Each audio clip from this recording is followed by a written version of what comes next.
You are listening to The Investor Way with Sam Ball and Jonathan McEwen. If you enjoy the show, please subscribe and follow us on Twitter at TIWTweets.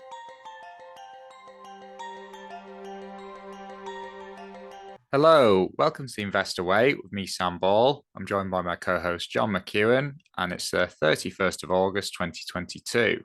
In this week's episode, we'll be discussing Hays, Persimmon, Balfour Beatty, BHP, Supreme, and Nvidia.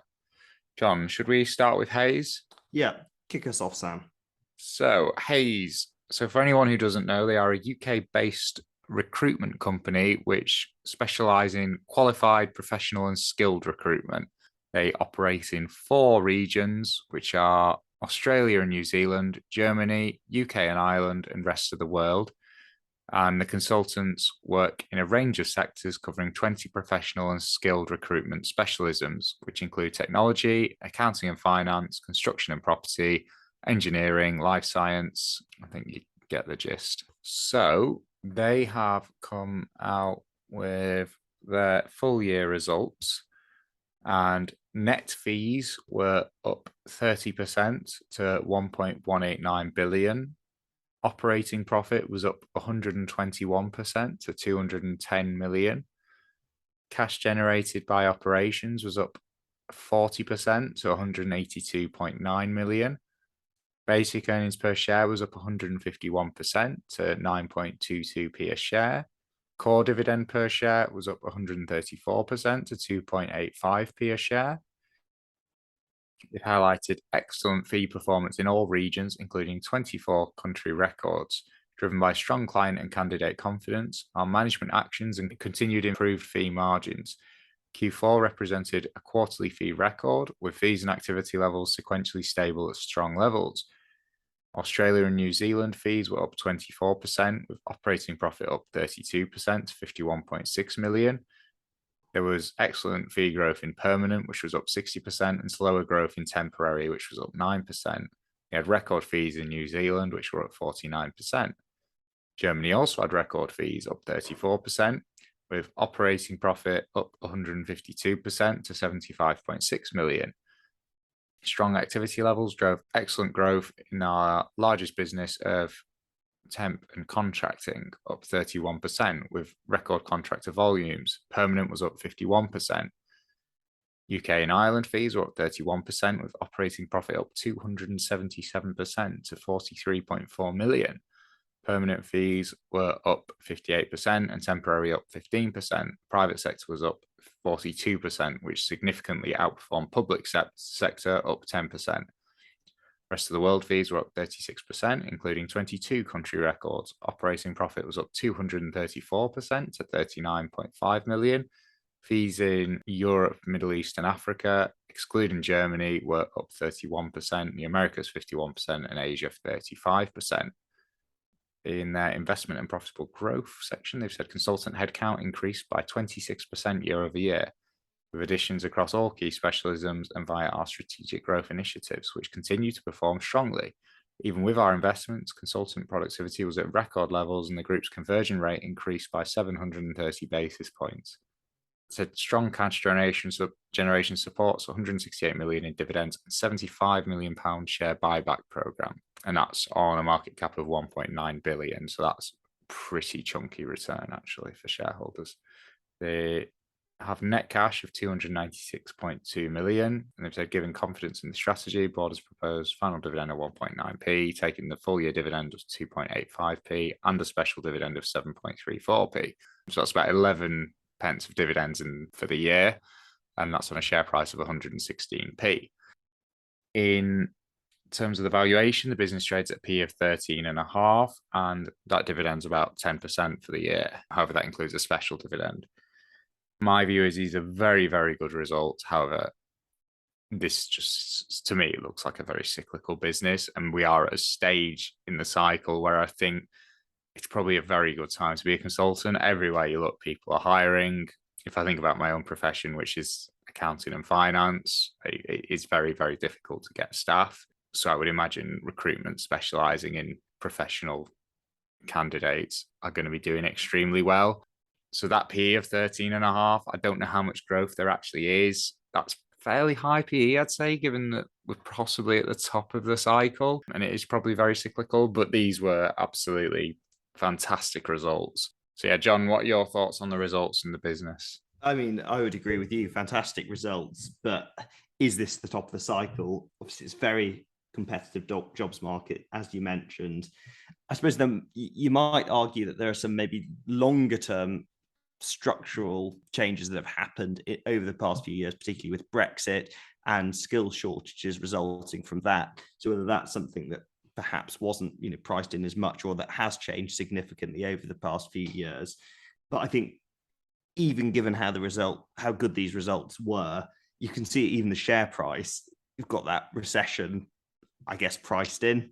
So while they're excellent results, the shares are down quite a lot over the last year, probably with that in mind.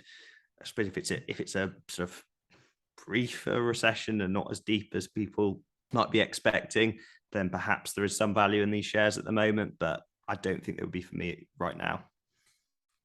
Right. Shall we move on to a business and an industry that's definitely for you? Okay. Well, it has been a sector that's been a favourite of the show, and that is house building. So Persimmon, the FTSE 100 listed house builder based in York, had their half-year results out earlier this month, with first half revenue falling 8.2% to £1.69 billion, with fewer completions and ongoing delays in planning holding back the opening of new outlets. Underlying operating profit was down 8.8% at £440.7 million, despite higher house prices offsetting build cost inflation. An increase in operating costs with lower completions led the operating margin lower. In a little bit more detail then, Persimmon delivered 6,652 new homes, down from 7,406 in 2021, at an average selling price of £245,597, which is 4% ahead of last year. Of the completions, 5,553 were sold to private occupiers at an average price of £267,325, and the remaining 1,099 sold to the housing associations at an average price of £135,813. Build cost inflation was between 8 and 10% for the first half. However, expanded production in the in-house timber frame, brick and tile factories made for greater supply resilience and cost efficiency. Going forward, the group is over 90% forward sold this year, and the order book stands at £2.32 billion. The average private sales rate for the first half was 1%, ahead of the same period in 2021. Land investment increased by £304.6 million to over £2.1 billion, and work in progress investment rose £172 million to £1.23 billion. The group now has 89,052 plots, up from 88,043, with 37,771 of these plots benefiting from detailed planning consent. There's a free cash outflow of £61 million with the ongoing investment in land, and net cash stood at £772 million. Group had land creditors of £493.8 million. Persimmon are targeting 10% growth in outlets and between 14,500 and 15,000 completions for the full year. Shares were largely static on the news. So in terms of valuation, Persimmon has a market cap of £4.7 billion and trades at a forward price to book of 1.6, compared with a 10-year average of 2.1, and it yields a whacking nearly 12.5%. We've talked a lot on the show about the house builders, which we both like, and the lowly valuations but long-term fundamentals of the housing sector or housing market in the UK, housing shortage and political commitment from both sides to build more homes. But I did think these results were slightly disappointing, with falling revenue and pressures on the operating margins. In the near term, I'm sure that Persimmon will be able to overcome the temporary planning issues. As inflation rises and interest rates are hiked, I think it's going to be a bumpy ride. This is reflected in the valuation, so I'd still consider Persimmon to be a long-term buy. Sam, what are your thoughts on Persimmon and these results? What's the PE ratio? Just under 6.6. Yeah, I like it. I think Yeah, like I agree the results are a bit disappointing, but if they're saying lower completions is partly due to delays in planning consent holding back new outlet openings, it's not really in that. It's not like there's a lack of demand, which that would be a much greater concern for lower completions if that was the cause. If it's planning consent, I've got less of an issue with that. It's very, very cheap. It's possibly I think it's the cheapest we've seen it in a while. And that 12% dividend, very, very attractive as well. I agree. We don't know what interest rates are going to do. We don't know what inflation is going to be like and how that's going to affect the housing market. But that's why you're getting it so cheap, I think. Yeah, no, that's right. So if you didn't have shares in a house builder, it might not be a bad time to consider taking one. No, I agree, especially if you're taking that long-term view. Oh yeah, because they are very good businesses. Yeah, I mean, over the last few years, they have been very volatile though, with Brexit and then COVID and then recovery or not from COVID. Yeah, it's a cyclical industry. You are going to have that. So that is what you're signing up for. Yeah, in a much better state though now than in the previous cycle, at the top of the previous cycle. It's not that much of an achievement, though, is it? Well, how badly things were run back then. Well, yeah, it's more they were in a much worse state back then. Yeah. No, fair point. Okay, moving on then. Balfour Beatty. Yeah, so a little bit similar. So it's construction. Balfour Beatty, construction company. They have come out with their half-year results, and in the first half, revenue was down 4%. Excluding exchange rates to 4.1 billion. An increase in construction services was offset by the expected decrease in support services. A return to profitability for UK construction helped underlying operating profit rise 42% for the wider business to 85 million. Full year guidance for support services has been upgraded with industry standard margin now expected at top end of previous 6 to 8% range. Profit from investment disposals is now expected to be in the range of 55 to 65 million. The latest tranche in the multi-year share buyback of 150 million for 2022 is underway and expected to complete during the year. Again, that 150 million pound share buyback for the year, that's pretty decent because it's only got a market cap of just under 2 billion. So it's a fairly decent chunk. It's like 6 or 7%. We break the results down a bit more. Construction services underlying revenue was up 2% to 3.4 billion, driven by exchange rate movements in the US and Hong Kong. Ignoring these, revenue fell 2%. Underlying operating profit rose to 49 million, up from 6 million last year, as UK construction returned to profitability, while US construction and Gammon were both slightly ahead of the prior period. The order book increased 12% to 15.3 billion, as US and Gammon won significant contracts in the period. Support services revenue decreased 10% to 499 million, as higher volumes of power were more than offset by a reduction in gas and water following the decision to withdraw from the sector.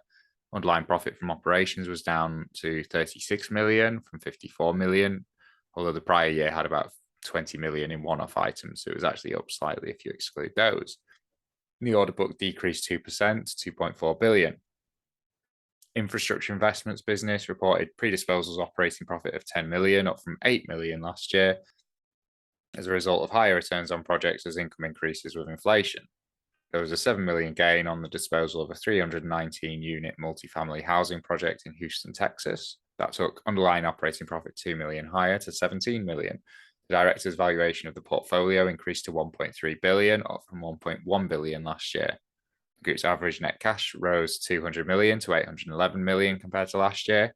Free cash flow of 6 million was down from 141 million the prior year, largely due to an expected working capital outflow. In terms of valuation, the business trades at a forward PE of 10.7, and that compares to a 10-year average of 13.5. And the prospective yield for the next 12 months is 3.5%.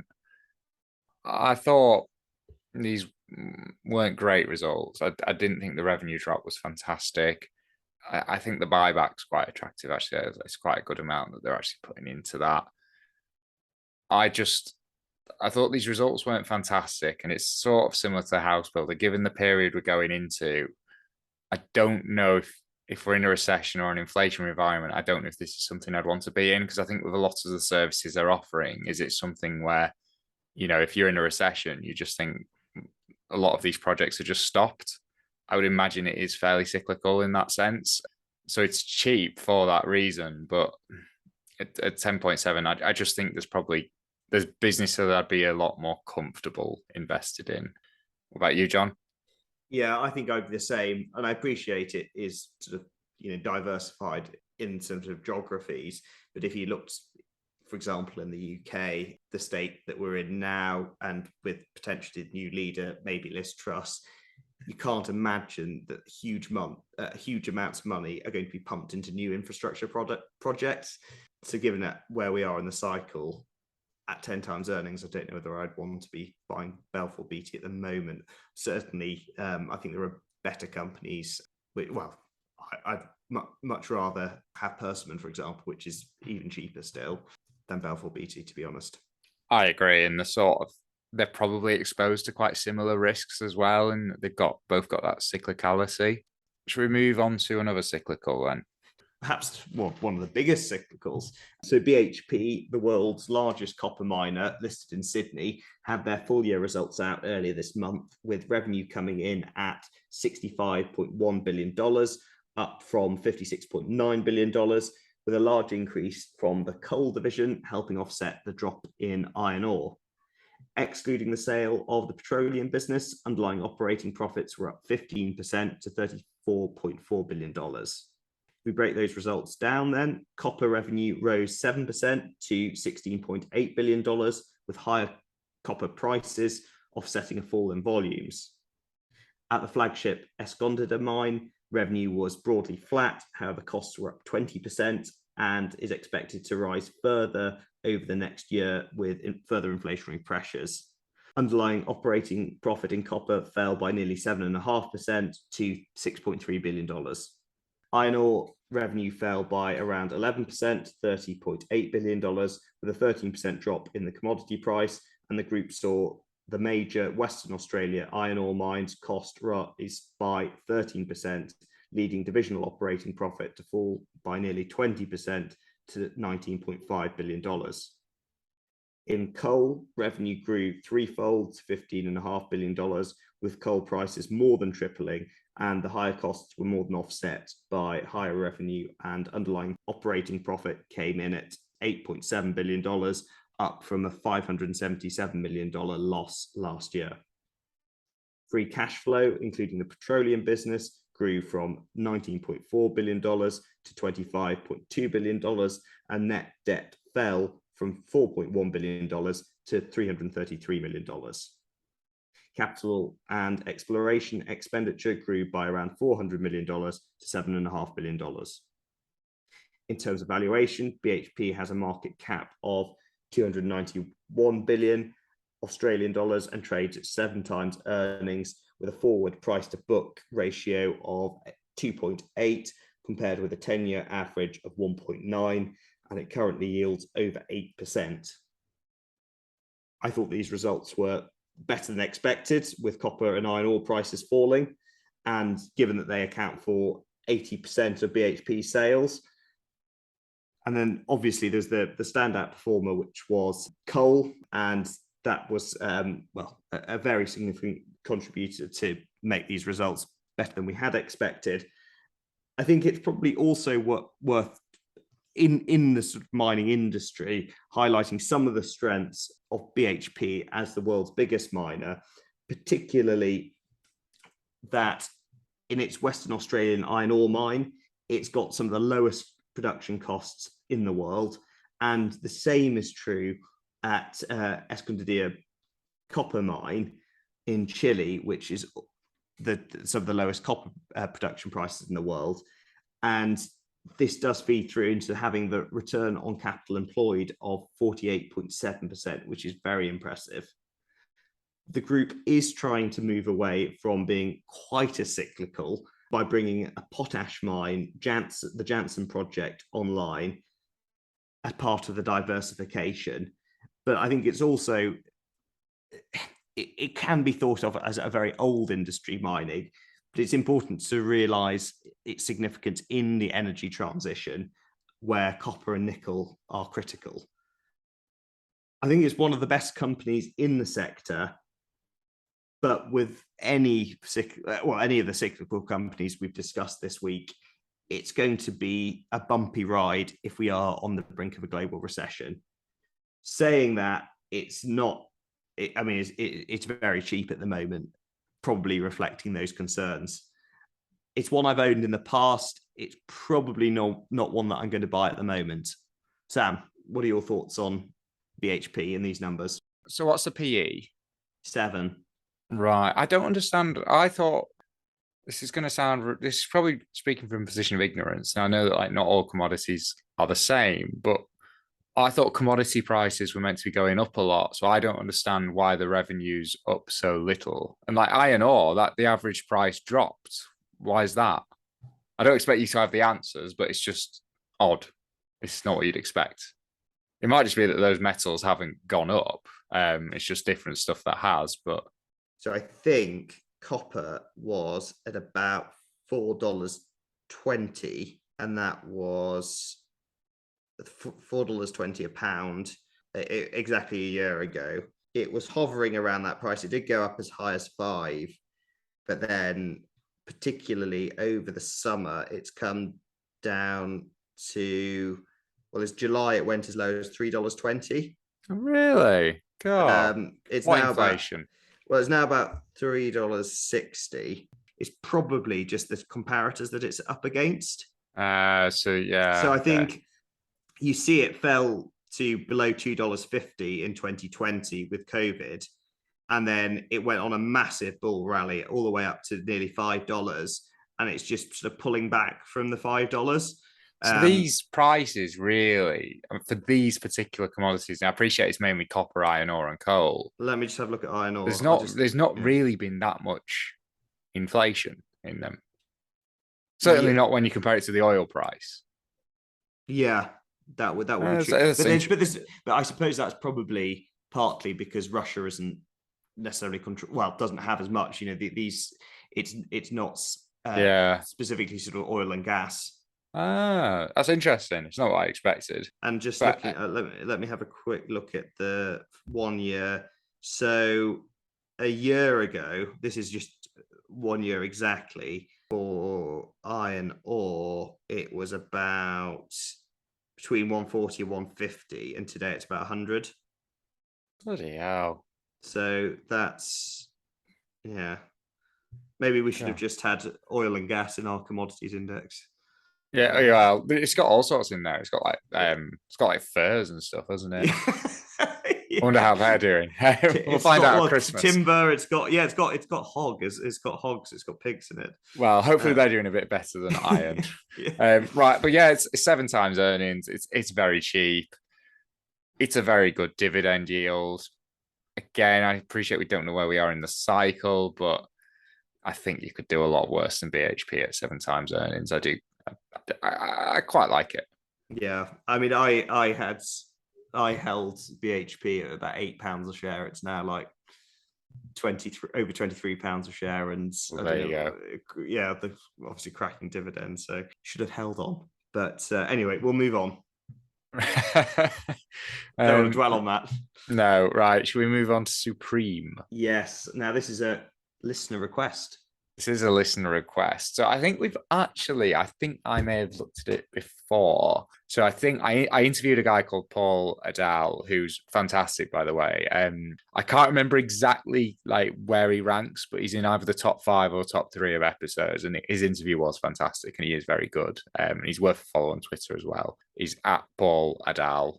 So the username is at PAULAHDAL. And he is very good. And his interview is worth checking out as well, that we did, I don't know, it might be like a year ago now. I think it was in his portfolio. So I think when we were in the part of the interview when we were talking about his portfolio, I think we actually touched on it then. I think I said it sounded quite interesting and said I might take a look at it, and then subsequently never did. And then we've covered the tobacco businesses time and time again, another favourite industry of the show. And we had a guy, I think it was Amateur Investor. I think that's the same guy who corrected us on Halfords like a month or 2 ago. But amateur investor, but he sent us a tweet saying, have you had a look at Supreme, seeing as you like the next generation products? So Supreme is a business that, amongst other things, has a 30% share in the UK vaping market. So Supreme is a manufacturer, supplier, and brand owner of fast-moving consumable products. The company supplies products across 5 product categories. Batteries. The batteries is, well, they've got the license for like Duracell and Energizer in the UK. So if you're buying like Duracell batteries, it's them that you get it off. I can't remember if it was the batteries. So I looked at this quite a lot last night. I can't remember if it was the batteries or the lighting or both, but for at least one of those where they've got like the Duracell and the Energizer brands and these very like well-known brands that you trust, they've just bought the license. They like outsource it to like someone in China that makes the thing, ships them over. They never even see the products and they're just taking like their share of the profits. And it also means Duracell and Energizer don't need to worry about it at all. But I just thought that was quite funny because, you know, like you might pay for Duracell batteries because you trust them a bit more and it's a quality brand, and then actually they're just making them in China just like anything else, like any other brand of batteries. You are just paying for the brand. There's no difference in the products. So anyway, so they've got batteries, lighting, vaping, and the vaping is the main brand is 88 Vape, and that's much more. So a lot of the time when you're on nights out and you see people vaping and stuff with the disposable vapes, that's much higher at, like, that's usually higher end. It's got like the fruity flavors. They tend to just do like, most of their vapes are just normal tobacco and menthol flavored, and they come in at the lower end. They're selling much more of them, and these are the kinds of ones where you'll see them in like the what's it, like B&M, stuff like that, the ones you get from there. We've also got sports nutrition and wellness, where it's like the mineral products like cod liver oil, stuff like that. So both the vaping and the sports nutrition and wellness are very fast growing categories. And they've also got some branded household consumer goods. So they provide white label batteries to a UK supermarket. Its lighting category distributes to a range of products to the retail and trade markets, including LED, internal and external light fittings, and smart lighting. It offers vaping products that use a battery-powered device to heat an e-liquid solution, blah, blah, blah. Some brand, as mentioned before, 88 Vape's a primary brand for that. Sports nutrition include its own brands, in addition to contract manufacturing, a range of protein powders, snacks, and drinks, and a range of branded household consumer goods. So it's got quite a lot of stuff going on. If you want to, it is a very, very interesting business, and it's very, very hard to cover in like the 10-minute segment we're going to give it. But if you do want to learn a bit more about the business, on their website in the investor section, they've got the investor presentations, and that's where they go through the results, and then they take the investor questions at the end. If you go to the 2021 ones in about July, August, that's their first set of results since they went public. So at the start of that, the CEO actually goes through like the full history of the business to date and how they ended up in the different areas they're in. It's very, very interesting. So we looked at it because amateur investors suggested it, and it sounded like something we would want to take a look at. This has pretty much coincided with the annual report coming out. So that came out sometime this month. I'm not sure exactly when, but the annual reports come out. So we'll just go through that. So operational highlights. They launched 2 vitamin brands in the year, Millions and Millions and Sea Lions. So Millions and Millions, that brand, I think it was that one. So they're wanting to basically turn their vitamins into like a cheaper Holland and Barrett. So they've got like the lowest production costs in the UK. They're selling these, like you can get like a year's worth of cod liver oil for about £5 if you buy it from them direct. So Millions and Millions, that's the one they're going to push into like the stores. So I can't remember which one. I think it was like Pound World or B&M or something like that. But they've presented the Millions and Millions. They've already got these relationships because they sell lots of different products to the same suppliers. They've already got these relationships. They've gone up to them with Millions and Millions and said, we've got this brand. Basically, do you want to start using it? And that's quite attractive to like the B&Ms and stuff, because they don't have to do their own in-house label and they've got the benefit of a brand. But because Supreme's production costs are so low, they're able to offer it at basically the same price as the in-house label would have been. So like whichever example they gave, he talks about this in, I think it was the 2021 investor presentation, but they, like B&M or whoever it was, they just scrapped their private in-house label and they're going with Millions and Millions. And there'll be a few others like that. And then Sea Lions, it's the same sort of thing, but they're doing it just direct consumer of the internet. And that was quite interesting because they can, where you get them in like the plastic packages for the supermarkets and stuff, that actually is like a main part of the cost, but they're able to have them massively low because you order them online and they can send them in like a paper bag almost. The CEO, so he's the second generation, but he was getting very, very excited and animated talking about this. So it's a business that does 100 million a year in total, and he was getting particularly excited about sea lions, which they only launched in the last year, because that was doing like, I think he said, I don't know if it's monthly or weekly. I think it was weekly, but he was saying it was doing 35 to 50 grand a week at the minute, and he thought that sea lions was something to watch. But that was quite interesting because that's a very, very small part of the business, and you just got that feel like the CEO, you've got an entrepreneur at the helm rather than a manager like we're typically used to with the FTSE 350s. But yeah, so they launched those 2 in the year.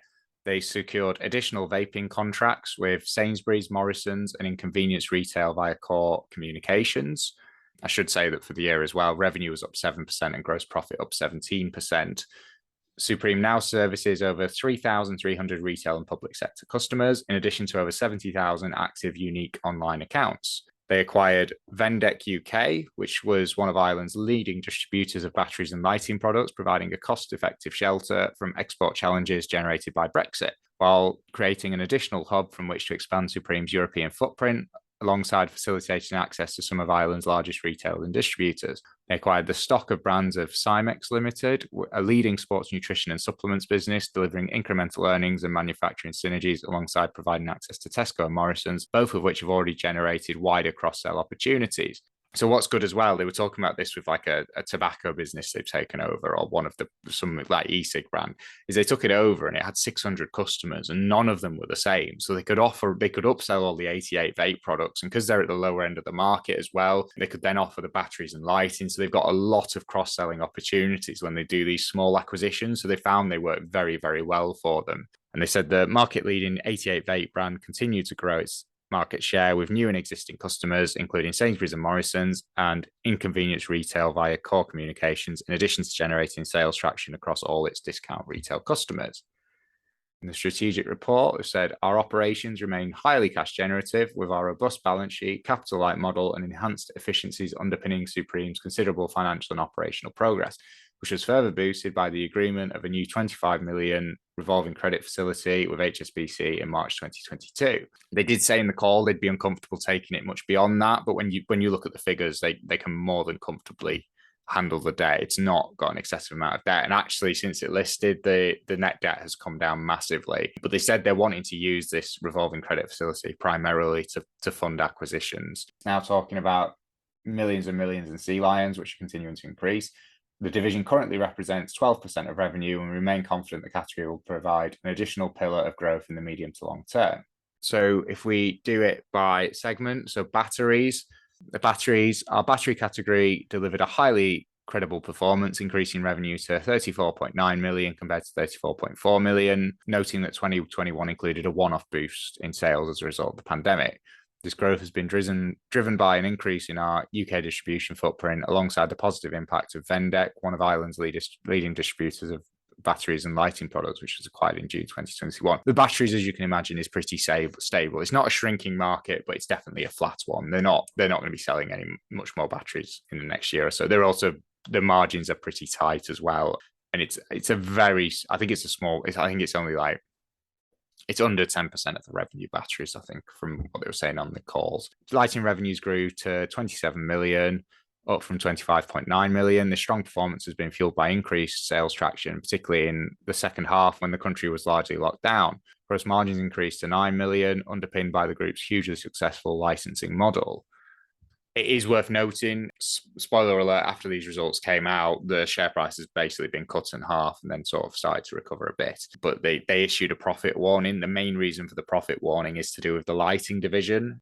I think lighting makes up about a third of revenue, and maybe I don't know, I'm making up a number, like a third of profits or something like that. They're not 100% sure, actually, because they only give the gross profit for each segment. They don't know the net profit because everything's all done in-house together. They've got very, very low costs. But the lighting, basically what they've put it down to is they think, in hindsight, they think there was maybe higher spending in lighting than there otherwise would have been in the pandemic. People were doing, they were doing all the DIY and stuff, and people have now got, for example, like a drawer full of light bulbs where before they didn't have it. So people are now starting to use that. And also when you've got like a cost of living crisis and stuff, if you've got 4 lights in a room and one of them goes, you're possibly just going to leave it until it gets a bit worse before you get more. On top of that, they've noticed their suppliers were not expecting this drop in demand. So the suppliers have massively overstocked. And now the Christmas orders that they normally expect are not coming in because the suppliers are just winding down the stocks they've got, because they can do that because obviously light bulbs aren't perishable. However,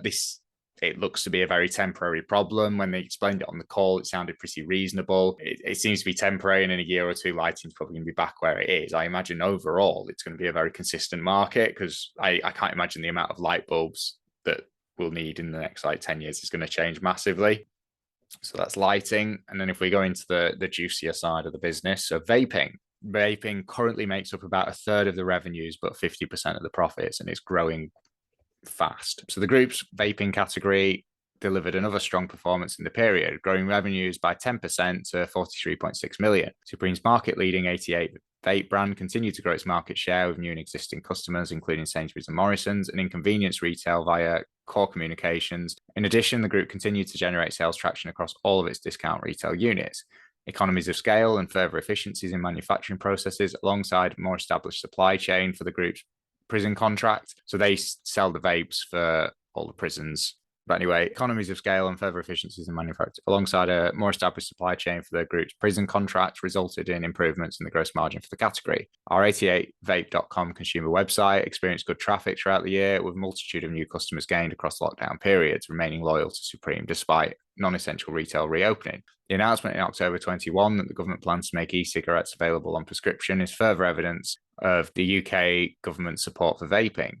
With the company already well established as a supplier to the public sector via the prison contract, Supreme is well positioned to benefit from this opportunity in the medium term.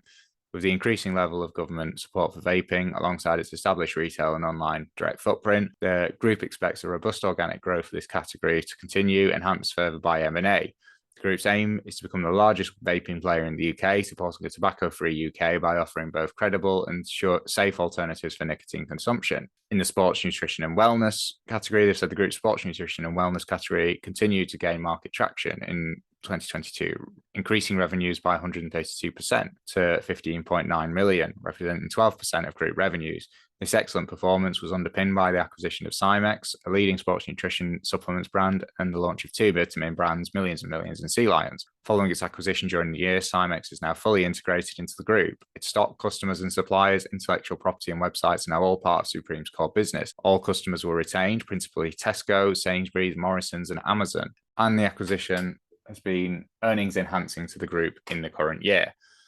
Battle Bites, Supreme's branded protein snack bar that was acquired in 2021, performed well, and with the incoming high in fat, sugar and salt regulations, is expected to drive sales as retailers seek to replace chocolate and traditional confectionery for HFSS compliant impulse purchase snacks. Moving forward, the group will seek to migrate Cymex away from third-party supply chains to Supreme's in-house manufacturing. So they actually do 60% of the manufacturing in-house, which will serve to increase profitability in the longer term. This will also enable the group to focus on 100% recycling packaging, with pack sizes prescribed for optimal pallet configurations and reduced transport requirements. The protein powder market is undergoing transformational change as raw material price inflation for both whey and creatine or something has risen between 2 and 3 times in price versus 6 months ago. The price increases will be passed on to the consumer during 2023. The sector could see fluctuation in customer demand as consumers absorb these increases. Since entering the sports nutrition and wellness sector 4 years ago, revenues have grown from nil to 15.9 million, and the board remains confident Supreme has a robust foundation in place to capitalise on future growth opportunities by driving its strategic acquisition of Cymex and brand launches. All the other things that I think are worth mentioning quickly, they're very, very vertically integrated. That's partly why they're able to do everything so cheaply. They try to be as vertically integrated as possible. The CEO owns over 60% of the business, so he's very aligned with the shareholders. He also has control over what happens. But having watched 2 hours of him on calls yesterday, I wouldn't have an issue with that. He did come across very, very well. The investor presentations on the website, if you do want to go into it in more detail, I would recommend them. They are quite an easy watch. But yeah, Owen, they said they're expecting vaping to grow 30% next year on one of the calls. And in terms of the valuation, the business trades at a P of 7.66, and has a yield of 6.32%, but that's going to get cut because they want to use the earnings to fund acquisitions, which is I have no issue with. So dividend yield of under 8 for this business. My view is I think these are good results. I understand why people aren't happy about the lighting profit warning, but I mean, it's a very stable part of the business. It's obviously going to come back. And the two exciting parts of the business, the vaping and the sports nutrition, are both bombing away. Really, I find the stock market's reaction to these earnings absolutely bizarre. I like the business quite a lot. Thank you, Amateur Investor, for recommending it. I mentioned this to you off air, John, but my inclination is I might take a nibble at it in the next few days. So, John, wow. What are your thoughts? I thought, like you say, the lighting, but that's sort of been well explained. I guess the exciting growth prospects for the business are the sports nutrition and the direction that the vaping is going in with that sort of rapid growth, and then potentially acting, I guess, as a form of harm reduction if the NHS are signing up to contracts. Yeah, and some of the volatility, it's a very, very small company. What did you say the market cap was? 110 million. 110 million, and it's AIM listed, so that's obviously going to contribute to it. But yeah, it's not what I expected at all. Very interesting. One for the watch list. Oh, I'll definitely be watching it. What do you think of the valuation then? I guess it's been compressed partly because of what's happened with the lighting. For a company that's looking like it's going to or potentially deliver so much growth, it doesn't look expensive. No, I agree. I mean, there is some risk in there because it's a very small market cap. There is a chance that they end up overreaching, but the balance sheet looks pretty healthy, to be honest. I wouldn't, even with the revolving credit facility, if they use all of that, I think it's the operating profit's more than enough to pay it. And it's actually quite well diversified because they've got all the different bits as well. So yeah, I like the look of it. Should we move on to Nvidia? Yes, US company of the week, and well, by far and away the largest company that we're going to be covering. Oh, in fact, let me. Right, it will be, yeah, but BHP is no slouch. Yeah, right. Anyway, back to it. So Nvidia, the world's largest chip making company, they had their second quarter results out, with second quarter revenue rising 3% to $6.7 billion, but operating profit plummeted 57% to $1.3 billion. Breaking those results down, the data center business saw revenue rise 61% to $3.8 billion, short of expectations with ongoing supply chain issues, but still benefiting from companies moving towards cloud computing. It's also worth mentioning that revenue included $287 million for orders originally scheduled for delivery in the next quarter, changed the second quarter delivery with extended payment terms. In the gaming division, revenue fell 33% to $2 billion with the tough economic situation, and the group plans to review prices to address this, but expects the challenging economic situation to continue into the third quarter. The crypto winter is also thought to be impacting, but this is difficult to quantify. In professional visualization, revenue fell 4% to $496 million with lower desktop revenue. In automotive, strong demand for self-drive and AI cockpit solutions meant that revenue rose 45% to $220 million. In OEM and other, revenue was down 66% to $140 million with fewer laptop sales. Underlying gross margins were down to 45.9% from 66.7%. Total reported expenses rose from $1.8 billion to $2.4 billion with increased research and development costs. Free cash flow came in at $824 million, down from $2.5 billion, and the group had a net cash position of $6.1 billion at the end of July. Third quarter revenue is expected to be within 2% of $5.9 billion, with sequential decline led by gaming and professional visualization. In terms of valuation, Nvidia has a market cap of $395 billion and trades at 37.8 times forward earnings. Its 10-year average is 31.5. Current yields less than 1%. I thought these results were disappointing given how highly rated the shares are, particularly with the gaming division. However, they are still a market leader, and there are the long-term tailwinds behind the business in terms of cloud computing, cryptocurrency, professional visualization and gaming, and they still enjoy very large margins. I personally thought it was disappointing that they didn't manage to get the ARM acquisition through.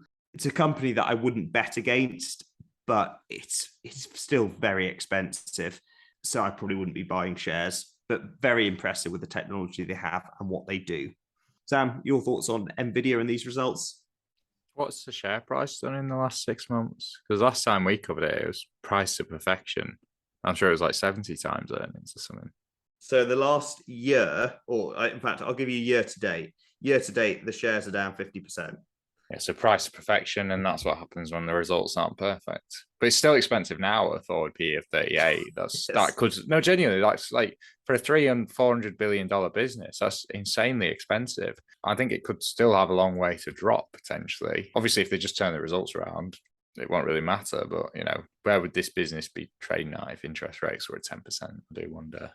It's still very expensive. It's not even at a point where I'd look at it. Yeah, it's still really, really expensive, but a very, very high quality business. Yeah, not really much more to say on it, to be honest. Okay, of the companies this week, which would be your pick, Sam? Probably Supreme. What about you? I'm going to be very boring and say Persimmon. And say Persimmon. But I think Supreme is one we will cover again. Yeah. No, I like the look of it. It looks quite interesting. And like I say, I'm probably going to have a very small nibble in the next few days. Just keep an eye on it. Great. Well, thank you again for listening, and we'll see you again next time. See you next week. Thank you for listening to The Investor Way.